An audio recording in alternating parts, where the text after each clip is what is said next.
Sir, नगर जिल्ह्यामध्ये जवळजवळ लोकसभा निवडणुका झाल्यानंतर दलितांवरती अत्याचार वाढले, मुस्लिमांवरती वाढले आणि जे अल्पसंख्याक आहेत त्यांच्यावरती सुद्धा अत्याचार वाढलेले आहेत आणि 2-3 तालुक्यामध्ये दंगे पण झालेले आहेत. तर याविषयी सर आपली काय प्रतिक्रिया आहे, सविस्तर आपणास सांगावी. तर म्हणजे लोकसभेच्या निवडणुकीच्या नंतर आपण म्हणालात तर लोकसभा निवडणुका झाल्या 2014 पासून या देशामध्ये आरएसएस प्रणित भाजपचं सरकार आहे. आता राज्यामध्ये देखील 2019ला आणि त्याच्यानंतर देखील जर मधला जर काही काळ 2-2.5 वर्षाचा महाविकास आघाडीचा सोडला तर तो देखील आरएसएस प्रणित भाजपचंच सरकार आहे. त्यामुळं इथला दलित असेल, अल्पसंख्याक असेल, भटकीमुक्त असेल, आदिवासी असतील यांच्या विरोधातलं हे सरकार आहे की जे सरकार कधीही जो पक्ष कधीही संविधानाला मानत नाही, या देशामधली लोकशाही मानत नाही आणि म्हणून सातत्यानं सत्तेवरती आल्यानंतर या राजसरायाचा आधार घेऊन इथल्या दलितांना, मुस्लिमांना, अल्पसंख्याकांना त्याचं दमन करायचं, त्याची कुंडी करायची, त्याचा आवाज दाबण्याचं काम करायचं हे सातत्यानं चालू आहे. हा इतिहास आहे. तो अलीकडच्या काळामध्ये राजसरायाची जोड मिळाल्यामुळं इथं आपल्याला अत्याचार आणि अन्याय पाहायला मिळतोय. खरं म्हणजे अहिल्यानगर जिल्ह्यामध्ये 2 खासदार आहेत. दक्षिणेमधला जो खासदार आहे तो महाविकास आघाडीचा आहे. उत्तरेतला जो खासदार आहे शिर्डी लोकसभा मतदारसंघातला तो देखील महाविकास आघाडीचा आहे. अहिल्यानगर जिल्ह्यामध्ये जे सातत्यानं गेल्या 2 वर्षापासून आपण बघतोय की हिंदू मुस्लिम जे वातावरण पेटवलं जाते काही हिंदुत्ववादी लोकांकडनं, मस्जिदी टार्गेट केल्या जातात, वतनाच्या जमिनी टार्गेट केल्या जातात किंवा दर्गे टार्गेट केले जातात. मुस्लिमांच्या विरोधामध्ये राजरोसपणे असंसदीय असंविधानिक भाषा वापरली जाते.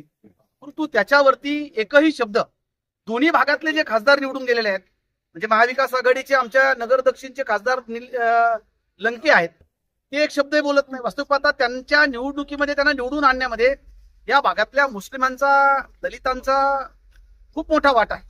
परंतु ते एक शब्दही बोलत नाही. त्यांच्यावरती का बोलत नाही आम्हाला समजत नाही. पण मुस्लिमांनी रांगेत उभे राहून त्यांना मतदान केलेलं आहे. परंतु लंके एकच शब्द बोलत नाही. इतका शिमगा पेटलेला हिंदुत्ववाद्यांचा मुस्लिमांच्या विरोधात. उत्तरेमध्ये शिर्डी मतदारसंघामध्ये तीच परिस्थिती आहे. हिंदुत्ववाद्याने हैदोस घातलेला आहे परंतु त्याच्यावरती देखील तिथले जे भाऊसाहेब वाकचौरे जे खासदार आहेत ते बोलत नाही. आज आम्ही सोनई या ठिकाणी मोर्चा काढलेला आहे की तो हिंदू मातंग समाजातला कार्यकर्ता तरुण आहे त्याला इथल्या हिंदुत्ववादी काही गावुंडांनी बेदमपणे मारहाण केलेली आहे, त्याचे पाय मोडले, गाडे घातले आहेत. त्याच्यानंतर त्यांनी फायटरनी त्याचा डोळा निकामी केलेला आहे आणि एवढंच करून थांबले नाही. अत्यंत अमानुषपणे म्हणजे संविधानाच्या अगोदर ज्या पद्धतीनं इथल्या मनुस्मृतीमध्ये जी व्यवस्था होती, ठोकून काढा, मारा, डोळे काढा, मुता, फटके मारा, डुंगणावरती फटके मारा, हे त्याच लायकीचे आहेत, हे शूद्र आहेत. मला असं वाटतं की हा संविधान येऊ नये. आरएसएसचं सरकार आल्यामुळे ते संविधानाला मानत नाही पण मनुस्मृतीचा कायदा अंधारातून ते चालवतात.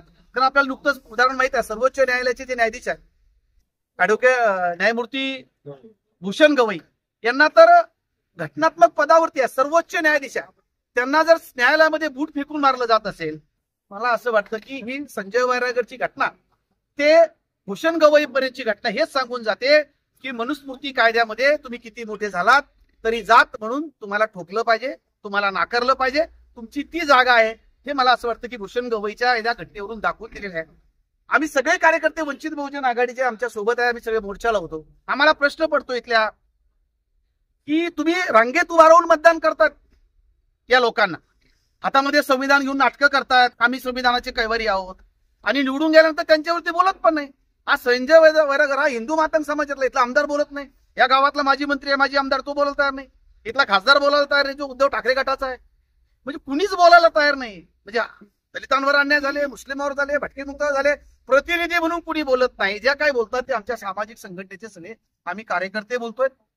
कालही बोलत होतो, आजही बोलणार आहे. शेवटी हा सामाजिक न्यायाचा विषय आहे आणि म्हणून निवडणुकीमध्ये मतं मिळतील नाही मिळतील पण या समाजानं भानावर आलं पाहिजे की तुमचा शत्रू कोण, तुमचा मित्र कोण. इथल्या मुस्लिमांनी, इथल्या दलितांनी, भटकीमुक्त, आदिवासी, अल्पसंख्याक यांनी चिंतन केलं पाहिजे की तुमचा मित्र कोण आहे, तुमचा नैसर्गिक मित्र कोण आहे.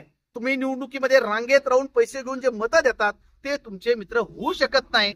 सातत्यानं तुमच्यासाठी रस्त्यावरती येऊन तुमच्या प्रोटेक्शनसाठी लढाई करणारे ते आंबेडकर अनुयायी, आंबेडकरवादी त्याच महाराष्ट्रामध्ये तर आदरणीय बाळासाहेब आंबेडकर, वंचित बहुजन आघाडी हाच तुमचा पक्ष असू शकतो, हे तुमचे मित्र असू शकतात. आणि म्हणून हे कुणी यांना सामाजिक वातावरण बिघडायचं आहे, यांना इथलं सलोखा ठेवायचा नाही. इथे शेतकऱ्यांच्या विरोधातले निर्णय घेतलेले आपण माहिती आहे, त्यांची काळी दिवाळी झालेली आहे.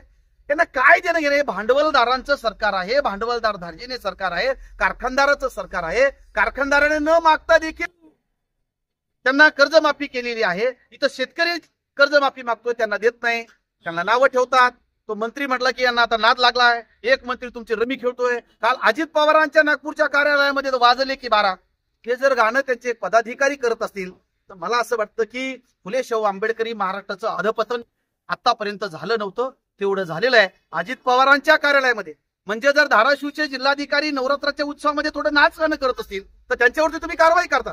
अरे पण तुमचे फोटो लावून पाठीमागे फुले शाहू आंबेडकरांचे फोटो आहेत, तिथे तुमचे पदाधिकारी जर वाजले की 12 ही लावणी म्हणत असतील तर मला असं वाटतं की अजित पवार काय कारवाई करतील. पण आमच्या ग्रामीण भागामध्ये एक म्हण आहे, वरमाई शिंदळ तर वर. त्याच्यामुळे आता अजित पवारांकडनं आम्ही बघूया काय करतात. पण हे सरकार शेतकरी, कष्टकरी, दलित, आदिवासी, भटकीमुक्त, मुसलमान यांच्या विरोधातलं सरकार आहे. त्यांच्याकडनं आम्हाला फार अपेक्षा नाही. सर, कार्ल मार्क्सने एक सिद्धांत सांगितला आहे का राजेशाहीतून हुकुमशाही, हुकुमशाहीतून भांडवलशाही, भांडवलशाहीतून लोकशाही आणि लोकशाहीतून झुंडशाही. तर तुम्हाला असं वाटतंय का सर का आता लोकशाहीमधून झुंडशाही ही आता जन्माला आलेली आहे? आज तुमची काय प्रतिक्रिया आहे ते याविषयी? प्रयत्न करतायत. हुकुमशहाकडेच गेलेला आहे. हिटलर तो पण हुकुमशहाच होता, पण त्याला पण सुसाईड करून घ्यावा लागलेला आहे. जे कोणी हुकुमशहाकडे गेले त्यांचं अधपतन झालेलं आहे. आमचा विश्वास डॉक्टर बाबासाहेब आंबेडकरांच्या या सगळ्या या कॉन्स्टिट्यूशनवरती आहे, लोकशाहीवरती आहे. एक ना एक दिवस या हुकुमशाहीचा, झुंडशाहीचा अधपतन होईल, नाश होईल, उद्ध्वस्त होईल आणि उजळ मात्याने लोकशाही या ठिकाणी जिंकणार.